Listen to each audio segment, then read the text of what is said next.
Good morning student. आज अपने इस लेक्चर में मैं आपको ट्रांसफर ऑफ लर्निंग के विषय में कुछ बात करना चाहूंगी। ट्रांसफर ऑफ लर्निंग आपके बीए पार्ट 3 यानी टीडीसी पार्ट 3 के एजुकेशनल साइकोलॉजी का पार्ट है। ट्रांसफर ऑफ लर्निंग के संबंध में आज मैं आपको उसकी मीनिंग, उसके डेफिनेशन, उसके टाइप्स, उसकी थ्योरीज और कंडीशंस के बारे में कुछ चीजों को समझाऊंगी। सबसे पहले हम जानते हैं कि ट्रांसफर ऑफ मीनिंग क्या होता है। जब हम कोई भी विषय वस्तु सीखते हैं और फिर उसके पश्चात दूसरी विषय वस्तु सीखते हैं तो उसका कोई ना कोई प्रभाव अवश्य पड़ता है। इसी प्रभाव को हम ट्रांसफर ऑफ लर्निंग कहते हैं। अर्थात एक विषय के सीखने का प्रभाव दूसरे विषय पे पड़ना। एक विषय के सीखने का प्रभाव दूसरे विषय पे कभी सहायक सिद्ध होता है और कभी कभी बाधक भी सिद्ध होता है। ट्रांसफर ऑफ लर्निंग में दो वर्ड इस्तेमाल किया गया है। पहला वर्ड होता है ट्रांसफर लर्निंग, दूसरा होता है लर्निंग। ट्रांसफर लर्निंग का मतलब क्या होता है? कोई ऐसी क्रिया जो एक स्थान से दूसरे स्थान तक मूव कराए। और लर्निंग का मतलब क्या होता है? जब हम अपने अनुभूति या अभ्यास के माध्यम से अपने व्यवहार में परिवर्तन करते हैं। तो ट्रांसफर ऑफ लर्निंग का मतलब हुआ कि जब हम एक सिचुएशन में कोई चीज सीखते हैं और उसका इस्तेमाल हम दूसरे सिचुएशन में करते हैं तो इसे हम ट्रांसफर ऑफ लर्निंग कहते हैं। ट्रांसफर ऑफ लर्निंग के विषय में बहुत से मनोवैज्ञानिकों ने अपनी परिभाषाएं दी। इस संबंध में क्रो एंड क्रो की परिभाषा काफी महत्वपूर्ण है। उनके अनुसार जब शिक्षण के एक क्षेत्र में प्राप्त विचार, अनुभव के कार्य की आदत, ज्ञान, निपुणता को दूसरी परिस्थिति में प्रयोग किया जाता है तो वह शिक्षण का स्थानांतरण कहलाता है। वास्तव में सीखना स्थानांतरण का तात्पर्य वर्तमान शिक्षण पर पूर्व शिक्षण के प्रभाव से होता है। यदि नए विषय को सीखने में यह सहायता प्रदान करता है तो उसे धनात्मक स्थानांतरण, और यदि यह नए विषय के सीखने में बाधक होता है तो इसे नकारात्मक स्थानांतरण कहते हैं। अब हम चलते हैं कि ट्रांसफर कितनी तरह का होता है। तो अधिगम का स्थानांतरण मुख्यतः 3 तरीके का होता है। पहला होता है पॉजिटिव ट्रांसफर ऑफ लर्निंग यानी सकारात्मक, दूसरा नेगेटिव ट्रांसफर ऑफ लर्निंग यानी नकारात्मक, थर्ड होता है जीरो ट्रांसफर ऑफ लर्निंग यानी शून्य।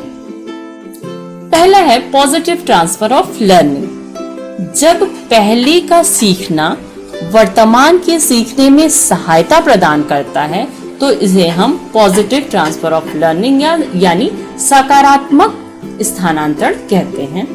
उदाहरण के लिए गणित के अंकों का ज्ञान जोड़ में, बाकी गुणा, भाग आदि में सहायता प्रदान करता है। अंग्रेजी के शब्द का प्रयोग हम विज्ञान विषय में भी करते हैं तो इसको हम पॉजिटिव ट्रांसफर ऑफ लर्निंग कहते हैं। दूसरा टाइप है नेगेटिव ट्रांसफर ऑफ लर्निंग। जब एक परिस्थिति या विषय का सीखना दूसरी परिस्थिति या विषय के सीखने में बाधक सिद्ध होता है तो इसे नकारात्मक स्थानांतरण कहते हैं।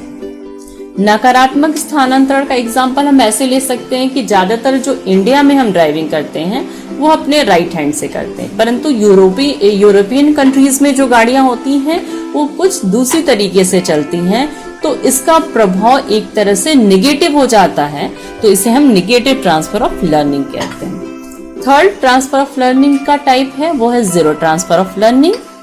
जब एक विषय या परिस्थिति का सीखना दूसरे विषय या परिस्थिति के सीखने में ना तो सहायता प्रदान करता है और ना ही बाधक सिद्ध होता है तो उसे हम जीरो ट्रांसफर ऑफ लर्निंग यानी शून्य स्थानांतरण कहते हैं। उदाहरण के लिए अगर हम तैरना सीखते हैं और फिर इंग्लिश पढ़ने जाएं तो इसका कोई भी इफेक्ट नहीं पड़ेगा, इसी ही हम जीरो ट्रांसफर ऑफ लर्निंग कहते हैं। नेक्स्ट स्लाइड में हम पढ़ेंगे कि थ्योरीज क्या क्या है ट्रांसफर की। मुख्यतः 3 तरह की थ्योरी ट्रांसफर की बनी हुई है। उसमें सबसे पहली थ्योरी है मानसिक शक्तियों का सिद्धांत। यह सबसे प्राचीन सिद्धांत है। इस सिद्धांत के अनुसार स्मरण, ध्यान, चिंतन आदि मानसिक शक्तियां हैं। ये सभी शक्तियां स्वतंत्र रूप से काम करती हैं। अभ्यास तथा परीक्षण के कारण ये शक्तियां सबल बन जाती हैं। अतः एक परिस्थिति में जब कोई मानसिक शक्ति सबल बन जाती है तो वह दूसरी परिस्थिति के सीखने में सहायक सिद्ध होती है। इस सिद्धांत के अनुसार शिक्षा में स्थानांतरण का आधार औपचारिक शिक्षा यानी फॉर्मल डिसिप्लिन है, लेकिन यह सिद्धांत स्थानांतरण के सही आधार तत्वों की व्याख्या करने में सफल नहीं है, क्योंकि आज मानसिक शक्तियों को हम केवल मानसिक प्रक्रिया के रूप में मानते हैं। अतः यह सिद्धांत आज के सिनारियों में अमान्य है। दूसरा सिद्धांत है जिसको हम समरूप या सामान्य तत्वों का सिद्धांत कहते हैं। इस सिद्धांत के प्रतिपादक थॉर्नडाइक हैं। उन्होंने अपने प्रयोग के आधार पर यह बताया कि स्थानांतरण का आधार 2 परिस्थिति या विषयों के बीच तत्वों का स्वरूप है। जब इन दोनों विषयों के बीच समरूप तत्व होते हैं तो धनात्मक स्थानांतरण होता है, और जब ये तत्व स्वरूप नहीं होते हैं, समरूप नहीं होते हैं, तब नकारात्मक स्थानांतरण होता है। सीखने के स्थानांतरण के संबंध में तीसरा सिद्धांत सामान्यीकरण का सिद्धांत है। इस सिद्धांत का प्रतिपादन जेड ने किया था। इनके अनुसार स्थानांतरण का आधार पूर्व शिक्षण यानी पास्ट लर्निंग है। पास्ट लर्निंग का जितना सामान्यीकरण होता है उसे ही हम स्थानांतरण कहते हैं। अर्थात जब एक परिस्थिति में प्राप्त ज्ञान का उपयोग उसी तरह की दूसरी नई परिस्थिति में करना व्यक्ति सीख लेता है तो उसे हम स्थानांतरण कहेंगे। उदाहरण के लिए, जब एक बालक विद्यालय में यह सीख लेता है कि उसे टाइमली पंक्चुअल होना है, तो वह अपने ज्ञान का उपयोग अपने डेली रूटीन में करने लगता है। टाइमली भोजन करता है, टाइमली स्टडी करता है, टाइमली खेलता है, सोता है, तो इसे हम अधिगम का स्थानांतरण कहते हैं। यानी कि अधिगम के स्थानांतरण का आधार जो होता है वो ज्ञान का सामान्यीकरण होता है। अब हम जानेंगे कि अंतरण की दशाएं क्या क्या हैं। अंतरण की बहुत सी दशाएं हैं। उसमें पहली दशा है सीखने वाले की इच्छा। अंतरण यानी कि ट्रांसफर तभी पॉसिबल है जब सीखने वाला यानी स्टूडेंट या कोई इंडिविजुअल सीखने के लिए पूरी तरीके से तत्पर हो। दूसरा, सीखने वाले की मानसिक योग्यता। जितना ज्यादा मेंटल एबिलिटी होगी उस पर्टिकुलर स्टूडेंट की, वो उतना ही ज्यादा ट्रांसफर का इस्तेमाल कर सकता है। यानी अपनी योग्यता का इस्तेमाल करते हुए वो एक विषय का सीखा हुआ ज्ञान किसी दूसरे विषय पे अप्लाई कर सकता है। नेक्स्ट है सीखने वाले की शैक्षिक उपलब्धि, यानी उसका एजुकेशनल अचीवमेंट कितना है।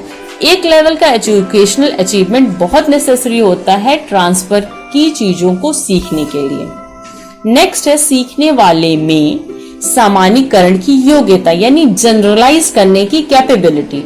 उसमें जितना ज्यादा जनरलाइज करने की कैपेबिलिटी होगी वह उतना ही ज्यादा चीजों को या नई नई चीजों को सीख पाएगा, एडॉप्ट कर पाएगा। नेक्स्ट है विषय वस्तु की समानता, यानी कि जो कंटेंट हमको मिल रहा है वो कंटेंट में कितनी सिमिलैरिटीज हैं। जितनी ज्यादा सिमिलैरिटीज होगी ट्रांसफर की एबिलिटी उतनी ही ज्यादा होगी और विद्यार्थी उन चीजों का लाभ उठा पाएंगे। नेक्स्ट है अध्ययन विधियों की समानता, यानी कि स्टडी मेथड्स कौन सा यूज हो रहा है। अगर एक विषय को पढ़ने के लिए हम एक तरह के मेथड का यूज करते हैं और दूसरा विषय भी उसी तरह का है और उसी मेथड का यूज करके उन चीजों को हम सीख सकते हैं, तो ट्रांसफर ज्यादा होगा। नेक्स्ट है प्रशिक्षण यानी ट्रेनिंग। जितना ज्यादा हम ट्रेंड हो जाएंगे चीजों को जनरलाइज करने में, उतना ही ज्यादा हम अपनी योग्यता का इस्तेमाल एक विषय को सीखने के लिए दूसरे विषय के सीखने पर कर सकते हैं। आज मैंने आपको ट्रांसफर ऑफ लर्निंग के विषय में समझाया। इस संबंध में यदि आपके मन में कोई प्रश्न हो तो आप उसे पूछ सकते हैं। Thank you.